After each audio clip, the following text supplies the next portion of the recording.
Mark, thank you so much for joining us and our It's week a of pleasure. having a crafty beer with Christopher. And this week where we're launching our virtual Royal Albert Hall concert, which you actually took part on the last one. So, Memorably. how are you getting on in this rather curious world that we're temporarily living in? Well, our actors are quite used to this, to be honest. And it's like, don't rush, I say to people. Save your job for tomorrow. Yeah. So, and can I ask, what are you drinking there, Mark? Now I have an ice cold Heineken Zero. No, this is a Brewdog, alcohol-free. It's a punk IPA, and it's absolutely brilliant.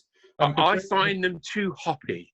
That would be it. Oz likes some hoppy. We're drinking with Oz tomorrow, so we'll find out what he's having. Probably some very expensive Bordeaux. So, and obviously, we're responsible humans because I've got a rehearsal to do later. So, cheers to you. Oh, good. Mm.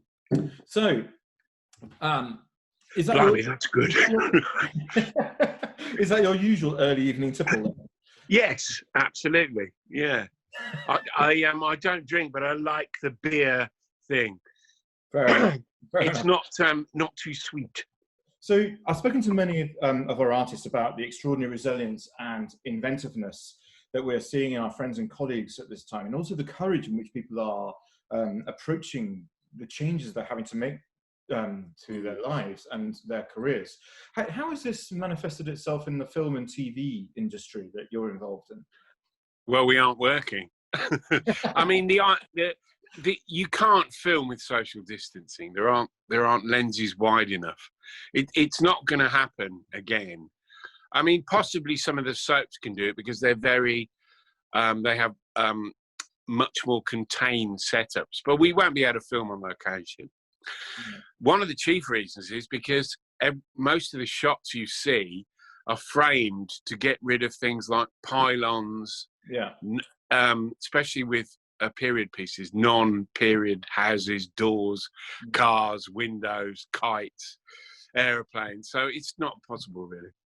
But I think I was talking about the changes. I was thinking last night that a lot of people are going to be going back to work, and the first thing they're going to say when anything crops up is, "I've been thinking." I think there's going to be lots of that going on. Yeah, very much. Which is good. No, absolutely. I mean, certainly you've got EastEnders returning, and you've got the other soaps returning. They're going to find ways in which to move forward. So, Well, they say they are. We'll see, though. I mean, I think it's worth saying at this time, this is when actors really envy musicians and writers. This is when you think, oh, I wish I'd taken another course. I wish I'd practiced the violin. But I was speaking to John Rutter earlier in the other interview, and he pointed out something blatantly obvious. I hadn't thought about it. He said, well, nothing's changed in my life because as a composer, I spent all of my life in a small room with a piano writing music. And the same with, as you say, writers. So that's my life. My thing with writers was always that they can do it anywhere, Thessaloniki, South Sea Islands, the cabin in Maine, I mean, oh, please. Do you write? Yeah, I've always written. I mean, I've written for the Fast Show and things like that. I've written various things, and I always write. I keep a running journal and stuff like that. Can you hear that noise? No. Okay, right, good. Stop now. It's the shower. Right. Okay. Hold on a sec. Naomi, would you like to ask Mark a question when it comes to it? No. Okay. Sorry, we're recording. Sorry. It's going really well so far. Marvellous. Right, carry on. Sorry, Naomi. Right, okay, carry on. So what brought you to be involved with Harmonica Consorts, and what were your key memories from the project? Well, you asked me. It's the first thing, which is the thing that people always say, how did you say? Well, I was asked to audition and I was really excited. I really like working with orchestras and musicians. It's a Beowulf project, wasn't it? It was Beowulf, yeah. And we worked together a lot, I think it's fair to say, because often when you have a script, particularly to music, what's in a writer's head doesn't always work in performance. So we were quite rigorous with what we did, and that was a very good process. Also, you've got a fantastic team. Oh, thank you. And it was marvellous to work with them and to have Toby there as well. Yeah, and then when you add the kids, it's brilliant. It was fantastic. There were so many really good memories of working with them. There was one girl when we were in Worcester Cathedral, and I managed to bag the pulpit. I walked in and I thought, I know what I'm going to do. I think I'll use the pulpit. Did you feel so much at home there? Did you feel where I should be? The great thing was I could see everything, rather than being either between the choir and the orchestra or behind the orchestra in front of the choir. It was a triangle for me, so it was much more involving, and I could time it to my satisfaction, I think, because I could see what you were doing and what I could see the breaths. I could see, I could see the musicians, that natural thing where you start to pick up on each other's rhythms. And I thought that was the best show we did. Acoustic. I totally agree. Amazing. Acoustics were great. And there was a girl, I saw one of the girls who was so excited. And obviously she got a coping mechanism, which was to tap her head. And I watched her variously get more until the performance, when we started off where she was just, every now and again keeping control by tapping. And then by the time we reached one of the crescendos in the performance, she was like this. It was joyous to watch. Really? I didn't notice that. Oh, yeah. I think that's an actor thing. I do tend to, I'm quite aware of, because you've spent so many years performing as well, you're sort of able to stand aside in the performance in a slightly, you can have a performance objectivity whilst you're completely involved. Yeah. You can see what's going on. I mean, because my two abiding memories of working on that project with you is, first of all, the creative process, because it was the first time we performed the Beowulf project. Yeah. And the way we were rewriting and learning from each other. And what I didn't realise, the extent I knew you knew a lot about Beowulf, but I didn't realise you studied at university. Ah, yes. I remember the look on the children's faces when you read out at the beginning of rehearsal that the original version. Yeah. And they had what are you talking about? What's he on about? And you brought it to them from the point of view of this was the history, this is what it meant. Well, I think the thing is that this was a language, that this is the way people spoke to each other, and if you make it sound like a language rather than, whatever poetry is or whatever kids think poetry is, if it's suddenly, if you're suddenly shouting at them, weird, it's like, oh, hello. Well, listen. Can I tell you a story? Go on. Well, it's about the creative process, because it was that you've got that limited amount of performance you can do. Yeah. And I liked him doing him as an old soldier, and I wore an evening dress and medals and stuff. But at the end, where he leaves the stage, which we decided to do, I think was the right thing to do when he's dead, although he comments on his own death. But hey, I thought he'd snap off a salute, being an ex-guardsman or whatever. Yeah. So the first performance, where were we? Coventry? No, I don't know. Anyway, the first performance, wearing my DJ, which I've had for years and years, got a new one now, by the way, because I kind of clicked the heels together, snapped off a salute, and my single button on the DJ just pinged. And I just went like for miles. I remember when it all went to the audience, it went flying past my ear. Did it? Oh, you actually saw it, yeah. It was, I was like, right, okay. Might need a new suit. So I couldn't say suits you, sir, or anything like that. Oh, no, you can if you like. So now, we asked the AC Academy children who you worked with, gosh, must have been almost 1,000 of them that week. If they could ask you a question, what would it be? And there are a few, if you wouldn't mind me. My Absolutely. own daughter has got one here, and she says, how do you relate to Mr. Weasley? I like him. He's good. He's a good character. He's underestimated, of course. I mean, you think he's a kind of buffoon, but he's very much involved in the rebellion, as it were. Yeah. Or not some. Yeah, I mean, I loved his shed. I don't know if you remember that scene where he's talking to Ron, and he's and what they brilliantly, it's an old Nissan hut full of old radios and all sorts. Yeah, I liked him. I thought he was good. Yeah. Okay. Did you have a favourite scene or movie? This is from Isabel Pitti. To what do you mean that I was in? Yeah. Well, I don't know. I suppose so. Well, I've got. Okay, I'll give you two answers to that. I think the favourite scene, just from the point of view of doing it, was the flying, going to the World Quidditch, which was in a great big, huge warehouse, and we had great big flying wires, and we suspended them. They really moved us at speed, so that was great fun to do. But I think my favourite scene is at the end of the first part of Deathly Hallows, where Voldemort, gets the Elder Wand, and you get this feeling momentarily where it's a brilliant performance by Rafe, because he doesn't reveal anything about because he doesn't reveal anything about Tom's motivation, except that one moment, Tom Riddle, I mean, where you see that he really thinks he can do it. That's what ended the first part of the Deathly Hallows, and I thought that was thrilling. Thank you. That's my answer, Isabel. Thank you, Isabel. Okay, and then Anna Nightingale. Oh, Mark, your camera has suddenly disappeared. Oh, has it? Hang on. Oh, how's that? That's good. Good. Okay. Yes. So Anna Nightingale. So Anna Nightingale. Hi, Anna.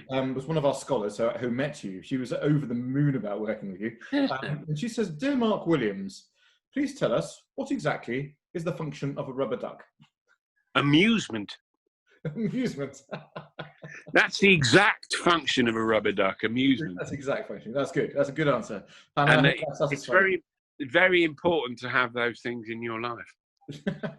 And then Zach Temple asks, what inspired you to become an actor? Well, it was the only thing I was any good at. Right. And we had house plays. And we did a play called The Reluctant Ogre. And Gary Cattell, my friend, was a reluctant ogre, and I was a jester. And my mom made me a sort of costume it was an old polo neck with bits of various cut out with pinking shears, bits of material like ribbons of all sorts of colours. And we did this show, and I remember thinking, I know how to do this. I thought, I can do this. And so it seemed a good idea to try and do the thing that I could do, because everything else I couldn't do maths. No, not really good at sports. I was a very cheerful and loving musician, but eventually I couldn't break through into reading music. So there we are. That was it. And so, but you obviously you paint the picture of not being very good at anything, but you went to Oxford University. I did, yeah. I went to Oxford in 1978. Gosh, right. Yeah, ancient history. It was a bit different then, but probably that was to do with teaching, and also because I thought I should try and get there, because I was very interested in what was going on, and I wanted to see what it was like. It was a sort of really inquisitive. It wasn't about ambition or snobbery or anything. It was just, I thought it was a fascinating place, and I wanted to see what it was like. One of my abiding memory of working with you, apart from having a lot of fun, was thank you. You were always reading. The moment in a dressing room or wherever we were, And you were reading at one point about a 17th century book on operations in hospitals, or something totally obscure and unusual. Yeah, that's me. That's me. Well, I'll just show you the rest of this room. Oh, wow. And that's a small proportion of the books in the house. Yeah, that's something I've done since I could read. And we had books in our house, but not many. My grandparents weren't readers, either side of the family, but my mum and dad were. They were the first of the locally educated. They went to Birmingham Art School to do architecture and art. I don't know what mum's course was called, actually, but anyway, so they had loads of penguins and stuff. So, but then I'd read the side of the cornflakes packet, and I still do. I have to have emergency reading when I leave the house. And do you recall that book? It was an old book. You must have found it in some sort of charity shop, or... Oh, yeah. I don't recall that one. It's come to me later when we stop this, and I'll go, I know.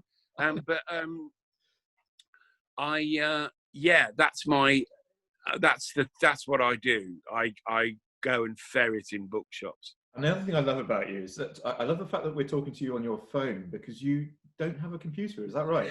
No, I don't. Because up until the present emergency, I'm on the move all the time. Yeah. When you've got a computer, what tends to happen is you're always unplugging and plugging your computer, and it becomes a sort of mini office, and it becomes a settled thing. And I see people do that in rehearsal and stuff, where they're doing one thing, and yet at the same time they're also involved in their computer, and I don't think it's healthy for me. I'm a bit of a butterfly brain as it is, but to have that there, and inevitably you're always going into things, and the sidebar thing, and clicky. But and also it means that I tend to read rather than read on screen. I don't get on with reading on screen.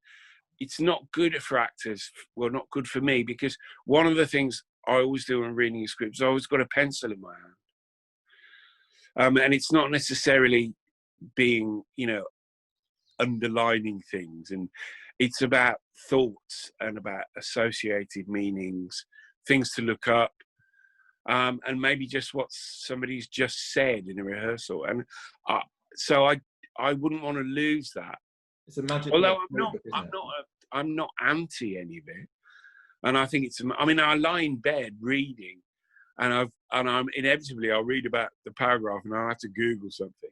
Normally, what something looks like. Somebody will talk about a building, or a painting, or a city, or a vehicle, anything like that, and I have the need to see what it looks like. Okay, I get that. So how has your life changed now that you have a few free months before resuming the filming of Father Brown?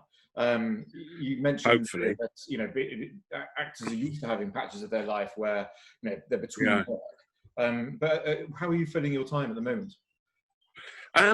Same as when I'm normally out of work, really, apart from the shopping element, and also travel. Travel's my reward for work. I mean, I'm always planning. I'm still planning traveling. My current plan is to go to Thessaloniki, drive down to Volos, get the ferry to Skiathos, and go and see the people I know in Skiathos who are Skiathos is the island that the writer Papadiamantis lived on, and I'm very keen on him. I read some of his short stories or stories, as it were, fables. He wouldn't have called them short stories, I don't think, for Radio 4. So that's what I'd like to do. Okay, right. Now, just to finish off, a little quick fire round for you, devised by a few of the Monaco team. Okay, so the first one, Oxford or Cambridge? Oxford, I'm afraid. Don't worry. Dark blue. Next one, Bach or Beethoven? Bach. I thought you might say that. Okay. Yeah, Beethoven, is extraordinary, but Bach is not of this world.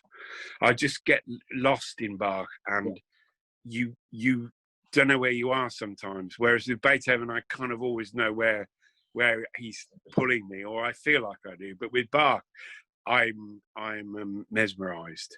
Absolutely. I mean, we've just finished the tour of the Bach Mass in B minor, Oh, wow. and at first, I was trying to find some meanings in it, in the same way that you'd find meanings from St. Matthew Passion, the characterizations, the motive, his very clever underplaying, or the way he uses instruments to portray certain emotions. But actually, I concluded in the end, it was just totally philosophical. It was hugely spiritual. Yes. And you couldn't work this stuff out. It was because it was just there. It wasn't there. It was. Yes, quite. Well, I think that's it. Yes, and I'm trying to think of a quote. Well, it's really about music in general, but Bach particularly, is that it has the capacity to just remove you from the current situation you're in. Yeah, I think it's the way you think as well. Yeah, I think so. Okay, so moving on, you'll like this one. Craft ale or Great British beer? Oh, no, I'm sorry, craft ale, shush. Well, listen, there's a lot of breweries out there that have been brewing for a long, not tinkering. And all this business about, I find artisan. Yeah. What, yes, you mean made. That's what it means, made. Yeah. So I take it the answer is Great British beer. I mean, Oz would be with you on that. So okay. British breweries. Yes. Okay, next one. I think I know the answer to this as well. A Michelin-starred long lunch or a pub long lunch? I'm sorry, I have to go for I'm a very, very keen on a Michelin-starred lunch. Are you really? That's what I did for my 60th birthday. We went to Gordon Ramsay's. Oh, was that good? And it was art, Christopher. It was art. I'd love to go there, but never. And the sommelier, who was old school French, obviously, they knew it was my birthday, so he came over with something exquisite, with one candle in it, and he knelt down, put it in front of me, not on his knees. He just bent over slightly and climbed into my ear and just went, "A bon anniversaire, a bon anniversaire, bon anniversaire, Monsieur Williams, bon anniversaire," and that was it. It was exquisite. It was slightly freaky actually as well. So, here's a difficult one. I don't want to get you into trouble, but this is the next one I've been asked to ask you: is Harry or Hermione? Harry or Hermione? Oh dear, that is no. I think that's yin and yang, isn't it? I don't think you can split them. Okay. No, you can't split them. That's not possible. Okay, that's a good answer. This is probably slightly easier. James Bond or Woody out of Toy Story? Oh, Woody, you're a toy, which is one of the greatest ever deliveries in animation. I agree. It's a fantastic moment where he's just brilliant. No, Woody, yeah, of course. Did you cry? Did you shed a tear at the end of number 3? What? Well, no, wait a minute. With the toy over. No, it was the one that made me cry was her song. The cowgirl. What's her name? And when she sings that fantastic song, and I can't think of the writer as well now. So I'm going to have to trust you on that. And the final question, Mark, is this is probably quite easy for you to answer: yoga or Pilates? Yoga. Good. Is that something you do daily? No, but when I have done it, I thoroughly enjoyed it. I mean, I'm not really one for all that Bikram nonsense. Yeah. I mean, I don't think a lot of real strict subcontinental yoga people would think much of what we do with it. but it has discipline and grace and stuff like that. Well, obviously, you have the build of an athlete, so I can imagine it is something that Oh, is yes. very important in your I life. used to have the build of an athlete, but didn't we all? I don't think I've ever had it. Randy Newman, of course, is the writer of the songs for Toy Story. Yes. Phew. I've got a question. Yeah. Now, Mark, thank you so much for giving us your time this week. And I know that a lot of people are going to be supporting the cause we're raising money for this week, which is we're increasing our work in with dementia patients. It's something we've actually been doing for 15 years in a way, but we're actually doing it more specifically now. Singing unlocks the brain, it unlocks memories. Absolutely. Therapy, and doctors are indeed using singing as therapy rather than medicine because they're just saying it's more effective. So it's going to be a very big growth area for harmonica as we stay relevant to the world. Are there any thoughts or wishes you would like to send to the musicians as they embark on this new world in which they live? Yes, I'd like to say I'd like to be involved. Great. I think it's a brilliant idea. It is geriatrics as a study is grossly, neglected really, despite the fact that we're all heading there, and there's a greater proportion of us who are old, and that's not a value judgment. That's to do with the state of our bodies and how that affects our thinking and our movement and our emotions. And the better and sooner we connect with that, the better for all of us. Absolutely. I think there's a selfish element there. As genetically, it's like, sort this out now. Yeah. Certainly the current situation is certainly making us all think about that a lot more. And absolutely. And now it's so well established by scientists and by the academics, the benefits of singing in this world. I think, as musicians have to find a temporary way to exist. I mean, this seems perfect, but actually it makes sense for us to just carry that on longer into the future. Musicians can just play all the time or sing all the time. And specifically, Baroque music has been found to be of a particular benefit to dementia patients. So it'll go alongside of our singing program. So anyway, I'll have a bit of Handel. We all have like Harriet Dante. It's really good. Well, look, thank you so much for your time and for your thoughts. Thank you. And for your words. And I hope to see you all soon. We will do. Brilliant. Thank you, Mark. Thank you. Bye-bye.